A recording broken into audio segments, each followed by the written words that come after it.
Assalamualaikum warahmatullahi wabarakatuh. Selamat pagi teman-teman. Salam pecinta durian. Kali ini kita mau membuat kolam terpal bulat, kolam bioflok.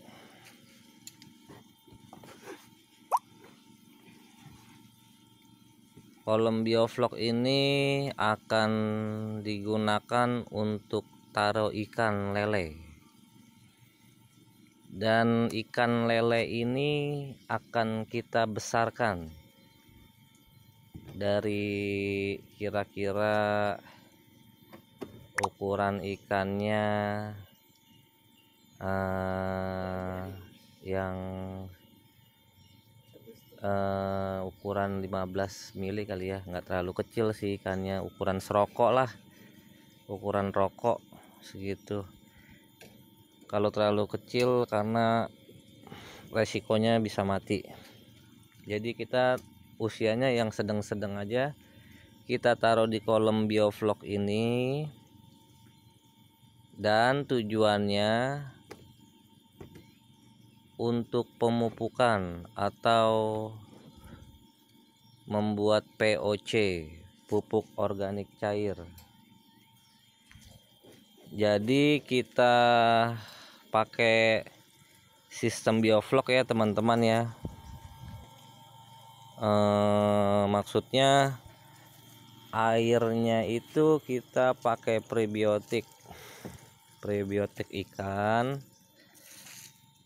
Jadi kita hidupkan bakterinya, dan itu nanti kotoran ikannya itu amoniaknya itu akan menjadi pakan lagi buat ikannya. Nah, terus dari hasil fermentasi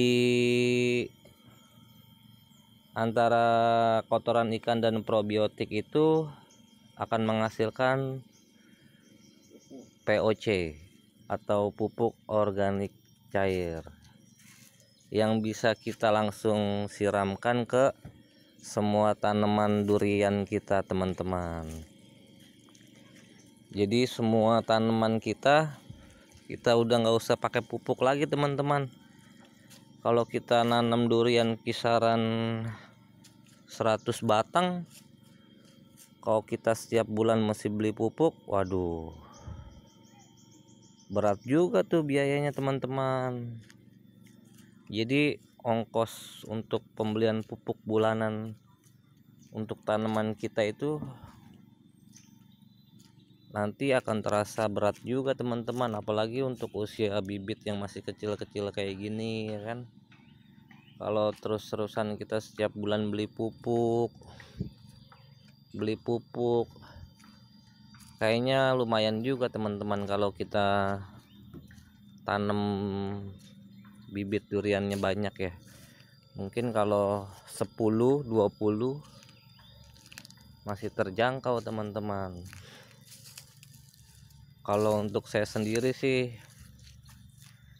kalau udah jumlahnya hampir ratusan, saya tidak terjangkau teman-teman kalau untuk beli pupuk, karena mahal ya teman-teman ya. Pupuk yang bagus itu juga mahal ya kan, pembuatannya juga cukup rumit,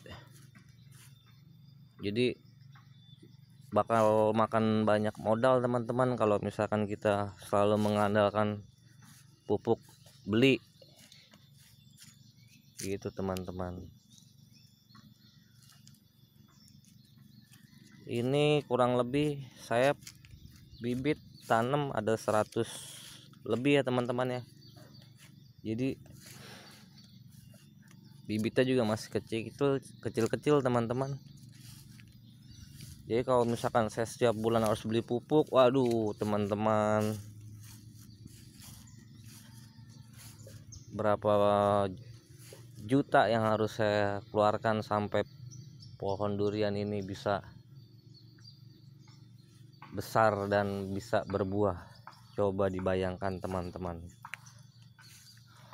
Jadi saya mencoba alternatif lain teman-teman gitu. Jadi saya pakai teknologi perikanan teman-teman yang udah dijalankan sama master perikanan ya, sistem bioflok. Saya juga nggak beli kolam banyak-banyak teman-teman, satu kolam ini juga udah cukup. Ini diameternya cuma 2 teman-teman, diameter 2 ini bisa nampung lele itu 1000 kurang lebih teman-teman, 1000 ekor. Coba bayangin teman-teman, 1000 ekor. Sekecil ini kolamnya bisa nampung 1000 ekor. Kata teman-teman bioflok yang udah berjalan, katanya begitu teman-teman, lele bisa ditanam di diameter 2 ini jumlahnya 1000 ekor. Cuman sekotak ini doang teman-teman. Ini terpalnya teman-teman. Jadi nanti sebelum saya taruh ikan ini teman-teman, tebar ikannya, pertama-tama saya bakal ngerakit airnya dulu nih teman-teman. Airnya itu pertama campurannya itu kapur dolomit ya teman-teman, kapur dolomit setengah kilo untuk diameter 2 ya.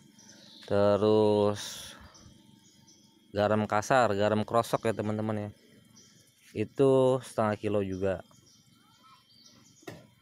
Setelah itu kita campur prebiotik sama molase teman-teman. Prebiotiknya bisa macam-macam lah, bisa apa aja, itu banyak kok di toko online. Saya tidak bisa menyebutkan merek ya teman-teman, karena saya di sini bukan berdagang. Jadi saya hanya menyebutkan probiotik. Probiotik itu macam-macam, banyak kok teman-teman, bisa searching di Google. Probiotik itu sejenis bakteri ya teman-teman ya, sejenis bakteri pengurai, bakteri pengurai. Nah, bakteri ini perlu sentuhan juga teman-teman, jadi dia harus dikawinkan dengan molase.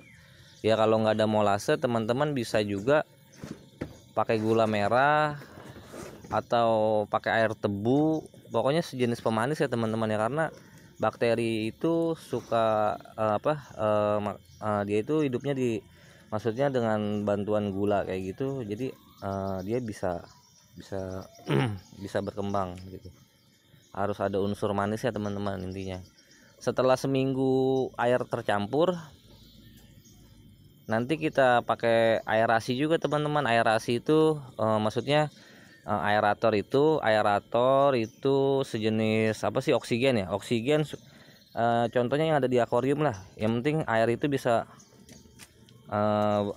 gelombang atau belebuk gitu, atau uap atau ya sejenis itulah. Jadi sejenis oksigen intinya. Itu saya setelah air tercampur semua, itu kita jalankan aeratornya, dan nanti ada aerasinya yang mengeluarkan oksigen ya dari selangnya.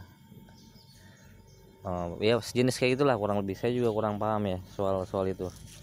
Intinya nanti kita akan buatin ininya teman-teman, tutorialnya. Nah ini intinya itu sebenarnya tujuannya saya cuma ingin bikin pupuk organik cair teman-teman. Jadi nanti setelah saya taruh bibit ikan lelenya ini, nanti ikan lelenya itu kan akan membuang kotoran ya teman-teman, akan membuang kotoran dia. Nah kotorannya ini akan diolah lagi sama probiotiknya itu, sama bakterinya itu. Jadi kotoran ikan ini nanti bakalan jadi berguna banget dan bisa jadi pupuk tuh gitu, dengan bantuan probiotik ya teman-teman. Jadi saya menggunakan ini aja teman-teman untuk POC, nggak terlalu pusing sih, nggak terlalu ribet juga. Jadi setelah nanti prosesnya ini udah jalan, jadi seminggu sekali saya bisa ngambil tuh satu gayung atau 2 gayung dari kolam ini, lalu saya siramkan ke bibit-bibit saya. Satu pohon itu saya kasih jatah mungkin 2 gayung. Jadi kalau misalkan kita punya 100 atau 200 bibit, jadi gampang teman-teman. Seminggu sekali atau mau seminggu 2 kali ya kan, kita tinggal ngambil air dari sini, ngambil air dari kolam ini segayung, lalu kita siramkan ke bibit kita gitu teman-teman maksudnya. Nah setelah nanti kalau gimana kalau kita ambil terus nih, airnya kan lama-lama kan habis tuh ya, kita isi lagi teman-teman airnya gitu. Kita isi lagi pakai air jet pump atau pakai air hujan, nggak masalah teman-teman gitu. Jadi kita tinggal tambahin aja gitu. Jadi setelah seminggu lagi atau 2 minggu kemudian kita bisa pakai lagi tuh airnya buat nyiram lagi. Jadi seterusnya akan seperti itu teman-teman. Nah udah gitu lelenya ini per 3 bulan ya, setelah besar kita bisa goreng teman-teman gitu. Kita bisa goreng, kita bisa bakar ya kan, kalau udah makin gede ya kan. Kita bisa panen juga. Jadi kita sekalian kita melihara ikan lele, sekalian kita dapat POC nya juga ya kan. Jadi keuntungannya di situ double teman-teman. Kita nggak perlu beli pupuk ya kan, kita bisa panen lele. Nah gitu teman-teman, intinya saya mau berbagi seperti yang sudah saya lakukan ini. Jadi kalau misalkan kita beli pupuk ya kan teman-teman, sekarung 2 karung gitu ya kan setiap bulan gitu, untuk mupuk semua tanaman kita, waduh berapa juta yang harus kita keluarkan untuk pembelian pupuk-pupuk tersebut, kan mahal gitu. Karena bibit durian itu kalau kita nggak rajin pupuk, dia akan lambat pertumbuhannya teman-teman. Jadi pohon durian ini sebenarnya manja ya, kalau menurut saya manja dia. Jadi kalau misalkan kita nggak pupuk nih, dia pertumbuhannya akan lambat teman-teman gitu. Bahkan bisa layu juga, bisa mati juga. Jadi kalau menurut saya pohon durian itu pohonnya manja ya. Jadi kita benar-benar harus jadwal pemupukan kita mesti rutin ya kan. Pemberian nutrisi harus pas, sesuai, nggak boleh berlebihan, nggak boleh kurang juga gitu. Terus penyemprotan hama juga mesti rutin, nggak boleh telat. Kalau telat banyak daun-daun pada rusak gitu kan. Jadi gitu teman-teman, saya cuma mau berbagi ya sama teman-teman, mau memberi sedikit saran. Daripada kita harus keluar uang banyak untuk membeli pupuk, kalau kita punya pohon durian kita banyak ya kan, mendingan kita bikin pupuk sendiri teman-teman ya. Contohnya pupuk ini nggak akan, kita hanya sekali teman-teman, sekali kita bikin seperti ini, setelah itu kita nggak akan keluar modal lagi untuk pupuk gitu. Jadi dari hasil air ini nanti akan kita siramkan ke semua bibit durian kita. Setiap minggu boleh, 2 minggu boleh, sebulan sekali juga boleh, suka-suka teman-teman. Kira-kira kita ngelihat bibit durian kita nih, wah kok ini pertumbuhannya agak lambat ya gitu, pertumbuhannya agak lambat nih. Nah boleh kita siram gitu. Airnya kita ngambil aja dari sini, air lele gitu. Karena di sini kita juga airnya itu pakai bantuan mikroba bakteri. Jadi kotoran ikan ini akan diolah lagi sama bakteri itu gitu. Jadi ini sebenarnya saya belajar dari teknik perikanan ya teman-teman ya, dari teman saya yang udah berjalan, namanya sistem bioflok teman-teman. Nah sistem bioflok ini juga sebenarnya bagus juga teman-teman di perikanan kalau menurut saya. Jadi dia ini nggak terlalu ribet ya untuk melihara ikan sebenarnya. Cuma kita memang harus mengandalkan aerasi, aerator, mesin teman-teman, mesin oksigen gitu. Nah kalau kalau kalau ukuran ikan, karena saya di sini nggak pakai genset ya teman-teman, jadi kalau ikan kayak sejenis ikan nila gitu, atau ikan bawal kayak gitu, dia tuh kalau mati lampu kan, oksigen mati tuh ya kan. Nah itu ikan bisa jadi pada mati juga teman-teman. Makanya di sini saya menyarankan teman-teman lebih baik melihara ikan yang sedikit agak kuat. Contohnya lele gitu. Kalau lele kan kalau misalkan mati lampu nih, misalkan 3 jam atau 8 jam, lele masih kuat, masih bisa hidup. Tapi kalau ikan-ikan kayak model nila gitu, terus ikan bawal, mati lampu 3 jam aja, pasti kan pada naik ke atas, pasti pada ngambang ikan. Nah itu kita repot. Kecuali kita udah punya genset teman-teman. Kalau kita udah punya genset, kita mau melihara ikan apa aja juga, kalau mati lampu aman, kita masih punya genset. Jadi mesin oksigennya itu masih bisa berjalan kalau mati lampu. Soalnya kalau misalkan mati lampu, mesin oksigennya mati, itu bisa bikin ikan jadi mati juga teman-teman, kan sayang kan gitu teman-teman. Jadi sekedar informasi dan sedikit tips ya teman-teman dari saya. Jadi saya akan peliharanya ikan lele aja gitu. Nanti kita ikan lele kan gampang tuh, kasih makannya bisa dari ini aja, dedek kayak gitu ya kan. Atau kalau pelet kan terlalu mahal ya kan, ya bolehlah sekali-sekali kasih pelet. Cuman kalau kita lagi nggak punya duit, ya kita pakai dedek aja. Mau pakai tahu, pakai daun, lele apa aja dimakan kok, jadi nggak sulit ya teman-teman. Nah terus kotoran lele itu kayak akan sumber unsur hara juga teman-teman buat tanaman gitu kalau nggak salah ya. Kalau saya kan kurang ngerti tuh berapa unsur-unsurnya gitu mungkin, tapi bagi yang udah pernah mencoba gitu ya, katanya bagus gitu.